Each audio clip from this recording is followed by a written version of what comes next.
Hello dear students. सो ये वाले video में हम बीएससी फर्स्ट ईयर के फिजिकल केमिस्ट्री यूनिट नंबर 1 का ही आगे सीरीज करेंगे, जिसमें जो नेक्स्ट टॉपिक है हमारा वो है ग्राफ के बारे में। ठीक है, ग्राफ मतलब हम यहाँ सीखेंगे कि स्ट्रेट लाइन इक्वेशन क्या होती है, ग्राफ कैसे प्लॉट किया जाता है और उसके बाद उसमें स्लोप और इंटरसेप्ट कैसे निकालते हैं। तो according to the syllabus which I am following, तो उसमें जो क्वेश्चन है यूनिवर्सिटी में वो मेनली आता है to find out the slope and intercept. उसमें आपको एक इक्वेशन दे देगा, ठीक है। उसको आपको पहले स्ट्रेट लाइन के फॉर्म में कन्वर्ट करना पड़ेगा, उस इक्वेशन को स्ट्रेट लाइन इक्वेशन में, एंड देन उस हेल्प से, उसके इक्वेशन के हेल्प से आपको slope and intercept find out करना है। ठीक है, तो हम सबसे पहले सीखते हैं कि ग्राफ को आप कैसे प्लॉट करोगे या ग्राफ के क्या मेन कैरेक्टरिस्टिक्स होते हैं। तो ग्राफ को सीखने से पहले हम उसके एक्सिस को सीख लेते हैं कि क्या एक्सिस होते हैं ग्राफ्स में। तो ये आप जब ग्राफ प्लॉट करोगे तो दो एक्सिस आते हैं। जो हॉरिजॉन्टल एक्सिस है, ये जो हॉरिजॉन्टल एक्सिस है ये कहलाता है आपका एक्स एक्सिस। ठीक है, हॉरिजॉन्टल जो इस तरह से होगा वो एक्स एक्सिस। जो वर्टिकल एक्सिस है, मतलब जो सीधी रेखा है, ये कहलाती है आपकी वाई एक्सिस। ठीक है, ये जो पॉइंट है जहां पे आपके दो एक्सिस मिल रहे हैं उस पॉइंट को बोला जाता है ओरिजिन। करेक्ट। एक्स एक्सिस में जो इस डायरेक्शन में जा रहा है, मतलब आपके इधर राइट हैंड तरफ जो ये जा रहा है, यहाँ पे जो एक्स की वैल्यू है वो होती है पॉजिटिव। वाई एक्सिस में जहां ऊपर की तरफ जा रहा है तो यहाँ पे जो भी वैल्यूज होंगी वो सारी क्या होगी, पॉजिटिव। जस्ट इसका अपोजिट ओरिजिन के अगर इधर जा रहे हैं अपोजिट, यहाँ जो एक्स की वैल्यूज है वो निगेटिव होती है, और इधर जो आ रहा है यहाँ पे वाई की वैल्यू निगेटिव होगी। ठीक है, मान लो अगर मैंने कुछ पॉइंट्स अगर प्लॉट करूं तो एक्स में जैसे यहाँ पे 1 है, ठीक, 2, 3, 4, 5 इस तरीके से होगा, और वाई में भी इधर जैसे 1, 2, 3 एंड सो ऑन। इधर जाएंगे तो क्या आएगा, -1 आएगा, -2 आएगा, -3, ऐसा मतलब निगेटिव। और इधर पे भी सेम -1 हो गया, -2 हो गया, -3 हो गया एंड सो ऑन। करेक्ट। मान लो अच्छा, अब ये जो चार, ये पहला बॉक्स, ये दूसरा और ये तीसरा और ये चौथा, इसके भी नाम है। ये जो फर्स्ट है, मान लो इसमें मैंने ये ले लिया y, ये ओरिजिन है o और ये x, तो ये जो क्वाड्रेंट है YOX, ठीक है, YOX, ये कहलाता है फर्स्ट क्वाड्रेंट। फिर YO यहाँ मैं x डैश ले लेती हूँ और यहाँ y डैश, और ये जो YOX डैश है ये वाला, ये कहलाता है second quadrant. x dash O y dash ये जो है ये कहलाता है third quadrant. y dash O x ये जो है ये कहलाता है आपका फोर्थ क्वाड्रेंट। एंटी क्लॉकवाइज जा रहे हैं। ठीक है, फर्स्ट क्वाड्रेंट मतलब इधर में अगर कोई पॉइंट है, कोई भी बिंदु है, तो उसका जो कोऑर्डिनेट है वो उसमें x की वैल्यू भी और y की वैल्यू, क्योंकि यहाँ देखो ये भी पॉजिटिव है ये भी पॉजिटिव है, तो अगर इस क्वाड्रेंट में कोई वैल्यू आती है तो उसमें x की वैल्यू और y की वैल्यू दोनों ही क्या होती है, पॉजिटिव।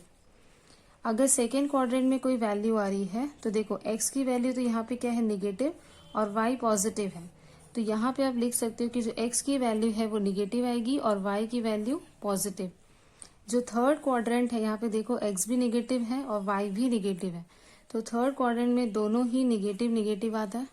फोर्थ क्वाड्रेंट में y आपका निगेटिव है लेकिन x पॉजिटिव है, तो यहाँ फोर्थ क्वाड्रेंट में आएगा पॉजिटिव निगेटिव। ठीक है, ये जो कोऑर्डिनेट्स है वो बताता है आपके पॉइंट की पोजीशन क्या है ग्राफ में। ठीक है, और हमेशा x का जो कोऑर्डिनेट है उसको पहले लिखा जाता है और y का बाद में, मतलब x y के फॉर्म में लिखते हैं। ठीक है, x पे जो पॉइंट होगा उसको एब्सिस का बोलते हैं, और जो y को है उसको ऑर्डिनेट बोलते हैं, ऑर्डिनेट बोलेंगे। ठीक है, तो अगर मैं मान लो ये ग्राफ प्लॉट कर रही हूँ, ये मेरा x एक्सिस है, ये y एक्सिस है, यहाँ मैंने कोई भी पॉइंट ले लिया P जो फर्स्ट क्वाड्रेंट में है, जो कि हमको पता है कि x भी पॉजिटिव आएगा y भी पॉजिटिव आएगा। ठीक है, तो ऑर्डिनेट और एब्सिस का क्या होता है, दोनों तरफ मतलब x एक्सिस में और y एक्सिस में परपेंडिकुलर लाइन खींचो। परपेंडिकुलर मतलब सीधी रेखा, 90 डिग्री में जो रेखा होती है वो लाइन खींचा दोनों तरफ। एक्स एक्सिस पे ये जो डिस्टेंस हुआ, मान लो ये O है, ये A ले लेती हूँ मैं, और ये B पॉइंट, तो ये जो OA है ये OA ही बताएगा आपकी x की वैल्यू, मतलब ये वाला। ये जो OB है, ये OB जो डिस्टेंस है, ये जो भी डिस्टेंस है ये बताएगा आपका y का वैल्यू, मतलब ऑर्डिनेट का वैल्यू। और यही एक्स वाई को आप जैसे ब्रैकेट में लिख लोगे तो ये आपका बन जाता है coordinates which represents the position of your point P on the graph. I think I am clear. अब आगे चलते हैं इक्वेशन ऑफ स्ट्रेट लाइन के साथ। अब इक्वेशन ऑफ स्ट्रेट लाइन में डायरेक्ट जाती हूँ। General equation of straight line क्या होता है, y is equals to mx plus C. This is your general equation of straight line, that is y is equals to mx plus C. ठीक, y आपको पता है y क्या है, यही वाला y, वो ऑर्डिनेट। m, ओके, m क्या है, m इज योर स्लोप, जो ढलान आती है आपकी स्ट्रेट लाइन में वो। x इज योर एब्सिस का वाला point, that is this, and this C is the intercept on y-axis. This is C intercept on y-axis. तो मान लो जैसे ये है मेरा x एक्सिस है, ये सपोज मेरा y एक्सिस है, ठीक है। ये मैंने बनाया आपका स्ट्रेट लाइन, ठीक है, ये स्ट्रेट लाइन हो गया। तो ये जो इंटरसेप्ट मतलब ओरिजिन से आपके लाइन जहां से स्टार्ट हो रही है वहां तक का डिस्टेंस, ये कहलाता है आपका इंटरसेप्ट। ये स्ट्रेट लाइन है, एक ढलान दिख रही है आपको, एक स्लोप दिख रहा है, तो ये जो स्लोप है दैट इज योर m, ठीक है। और इस इक्वेशन को रिप्रेजेंट, इस स्ट्रेट लाइन को रिप्रेजेंट करने वाला आपका इक्वेशन होगा y is equals to mx plus C. तो क्वेश्चन आता है आपको स्लोप और इंटरसेप्ट बताना रहता है, आपको डिफरेंट इक्वेशंस दिया रहेगा और आपको बताना पड़ेगा कि उस इक्वेशन का स्लोप क्या है और इंटरसेप्ट क्या है, ठीक है। तो इसमें सबसे इंपॉर्टेंट टास्क होगा, जो भी इक्वेशन देगा उसको आपको पहले इस फॉर्म में चेंज करना पड़ेगा, and then by comparing the equations you can calculate the value of m and c। कैसे, एक दो क्वेश्चंस देख लेते हैं उसके लिए। अब जैसे मेरे पास एक क्वेश्चन है, ये इक्वेशन दिया है और इसका मुझे कैलकुलेट करना है स्लोप और इंटरसेप्ट निकालना है, ठीक है। तो पहला टास्क होगा converting this equation in the form y is equals to mx plus C के फॉर्म में कन्वर्ट करना। मतलब क्या, y एक तरफ होना चाहिए, बाकी सारा एक तरफ, और y के साथ जो आपका कोएफिशिएंट है वो 1 हो, ठीक। तो अब इस इक्वेशन में अगर ध्यान दोगे तो y के साथ आपका कोएफिशिएंट क्या है, 3। तो पहला काम क्या होना चाहिए, y के साथ जो 3 है उसको हटा दो। कैसे हटाएंगे, पूरे इक्वेशन को 3 से डिवाइड कर दो, क्योंकि अगर आप लेफ्ट हैंड साइड में 3 से डिवाइड करोगे इसको y करने के लिए, तो आपको वही काम राइट हैंड साइड में भी करना पड़ेगा। तो दोनों तरफ आप 3 से डिवाइड करो तो क्या होगा, 3y divided by 3 equals to 2x divided by 3 plus 6 divided by 3। तो ये 3 3 कैंसिल हो गया, ये y आया, यहाँ हो जाएगा 2/3 ऑफ x और ये हो गया 2। अब इन दोनों को इक्वेशन को कंपेयर करो, y equals to mx plus c। तो on comparing this equation we can say ये y है, x के साथ जो भी मल्टीप्लाई में रहेगा आपका नंबर वो पूरा क्या रहेगा, आपका स्लोप। तो कंपेयर करोगे तो m की वैल्यू क्या आ गई आपकी 2/3 और जो c की वैल्यू है वो क्या आ गया 2 प्लस c। तो this is your c, that is intercept. तो इस तरीके से पहले जो भी इक्वेशन दे रहेगा उसको स्ट्रेट लाइन के फॉर्म में चेंज करो, कंपेयर करो, तो आपका स्लोप और इंटरसेप्ट कैलकुलेट हो जाएगा। क्लियर। और करते हैं क्वेश्चंस। देखो मैंने यहाँ पे 3 इक्वेशंस ले लिया है, अब इसको हम लोग अगर कर लिए तो हम ऐसे क्वेश्चन सारे अटेम्प्ट कर पाएंगे। ओके, तो सबसे पहला है मुझे इसका स्लोप और इंटरसेप्ट निकालना है। तो first task is to convert it into general equation of straight line which is, कौन सा equation, y is equals to mx plus C के फॉर्म में कन्वर्ट करना, जिसमें y एक तरफ हो और mx प्लस सी दूसरे तरफ हो।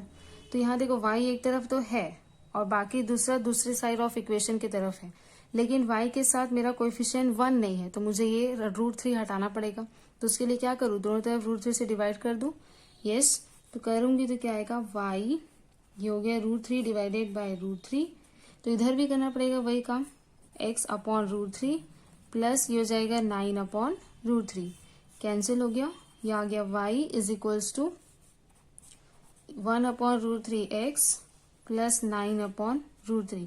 अब इन दोनों इक्वेशन को अगर कंपेयर करोगे तो ये y equals to m into x, मतलब x के साथ जो भी आपका नंबर मल्टीप्लाइड है वो आपका क्या है, स्लोप, दैट इज m। तो m क्या हो जाएगा 1 अपॉन √3 प्लस प्लस c, मतलब प्लस के बाद जो भी आपका नंबर होगा वो क्या होगा, आपका इंटरसेप्ट। तो c इज इक्वल्स टू हो गया 9 अपॉन √3। तो ये हो गया clear. Next equation number 2, same इसमें कंपेयर करो, y एक तरफ बाकी तरफ एक तरफ, लेकिन यहाँ y x दोनों एक साइड ही है, तो मतलब पहला काम होगा x को दूसरे साइड लेके जाओ। तो y इज इक्वल्स टू हो गया आपका x। ठीक, अब कंपेयर करूं y के साथ कोएफिशिएंट 1 है तो मतलब और आपको डिवाइड नहीं करना पड़ेगा। अगर इक्वेशन कंपेयर किया जाए y इक्वल्स टू x के साथ जो भी चीज मल्टीप्लाइड है, अगर यहाँ कुछ नहीं दिख रहा है मतलब क्या मल्टीप्लाइड होगा 1, क्योंकि 1 इंटू एक्स एक्स ही होता है। तो ऑन कंपेयरिंग m की वैल्यू क्या आ गई आपकी 1 आ गई, प्लस यहाँ पे अगर कुछ नहीं है c मतलब 0 आप लिख सकते हो, क्योंकि प्लस अगर आप किसी भी नंबर को 0 से ऐड करते हैं तो वापिस से वही आना है ना, इक्वेशन चेंज नहीं होगा। मतलब यहाँ कुछ नहीं है तो यहाँ क्या होगा आपका 0। तो 0 कंपेयर किया तो क्या है c की वैल्यू 0। ध्यान रखो कि यहाँ पे कुछ कंफ्यूजन हो सकता है स्टूडेंट्स को कि यहाँ पे अगर कुछ नहीं था तो मैं मल्टीप्लीकेशन में 1 लिया, लेकिन यहाँ अगर कुछ नहीं तो 0 क्यों लिया, बिकॉज यहाँ आपका ऑपरेशन है एडिशन, यहाँ आपका ऑपरेशन है मल्टीप्लीकेशन। ठीक है, अगर x के साथ कुछ नहीं है मीन्स इसका स्टोइकियोमेट्री 1 लेते हैं ना, क्योंकि 1 इंटू एक्स एक्स होता है। अगर यहाँ 0 क्यों नहीं ले सकते, क्योंकि 0 इंटू एक्स तो 0 हो जाएगा ना, चेंज हो जाएगा नंबर। लेकिन अगर एडिशन या सब्ट्रैक्शन है तो अगर कुछ नहीं का मतलब होता है कि 0 आप ऐड कर सकते हो, क्योंकि 0 को अगर ऐड किया या 0 को अगर आप किसी नंबर से सब्ट्रैक्ट करोगे तो वो उस नंबर को चेंज नहीं करेगा। आई थिंक क्लियर हुआ। तो ये इसका आंसर हुआ। नेक्स्ट ये फिर वही है कि ठीक है y एक तरफ है बाकी सब एक तरफ है, लेकिन y के साथ स्टोइकियोमेट्री 1 नहीं है, तो हम यहाँ पे क्या करें 2 हटाने के लिए पूरे इक्वेशन को 2 से डिवाइड कर देते हैं। तो ये हो जाएगा y/2, 2y/2 equals to 4x/2 minus 3/2, 2 cancel, तो y इक्वल्स टू 2 1 2 2 तो ये हो गया 2x माइनस 3/2।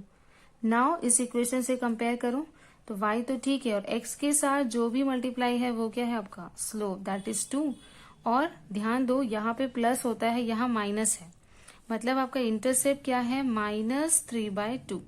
क्योंकि मैं इस इक्वेशन को ऐसे लिख सकती हूँ y is equals to 2x plus of -3/2। कोई चेंज होगा नहीं, क्योंकि आप ब्रैकेट ओपन करोगे तो प्लस माइनस माइनस ही होना है। तो ऑन कंपेयरिंग दिस इक्वेशन यहाँ मुझे प्लस चाहिए, तो मतलब आपका जो इंटरसेप्ट है वो क्या होगा -3/2। तो साइन इग्नोर नहीं होगा ऐसे क्वेश्चंस में, तो माइनस का माइनस ही रहेगा। तो ये आपका क्या हो गया आंसर। तो इस तरीके के ही क्वेश्चंस जो है वो यूनिवर्सिटी के मेन एग्जाम्स में आते हैं। तो कैलकुलेट m और c from the given equation, correct. ठीक, एक और तरीके का टाइप का क्वेश्चन कर लेते हैं जो इसी से रिलेटेड है। मतलब इसमें हम क्या कर रहे थे, अभी तक इक्वेशन दिया हुआ था उससे हम स्लोप और इंटरसेप्ट निकाल रहे थे, लेकिन अब क्वेश्चन में इंटरसेप्ट और स्लोप दे दिया है। अब इस इंटरसेप्ट और स्लोप से हमें इक्वेशन बनाना है। ठीक, तो कैसे करें, सेम वही है, इक्वेशन ऑफ स्ट्रेट लाइन होता है y is equals to mx plus c। ठीक है, जैसे आप पहला वाला डाटा देखो, इसमें ये दिया है स्लोप की वैल्यू दैट इज m की वैल्यू और इंटरसेप्ट दिया है 0। बस इस इक्वेशन में क्या करना है आपको सब्सटीट्यूट करना है। मतलब m की जगह लिखोगे क्या 3/2x प्लस c की जगह 0।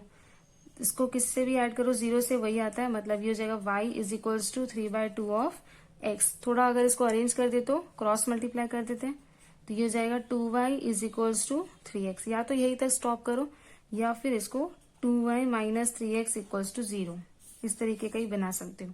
तो ये बन गया आपका इक्वेशन। दूसरा डाटा देखो, सेम वही करना है, m की जगह 1 सब्स्टिट्यूट करना है और c की जगह 0।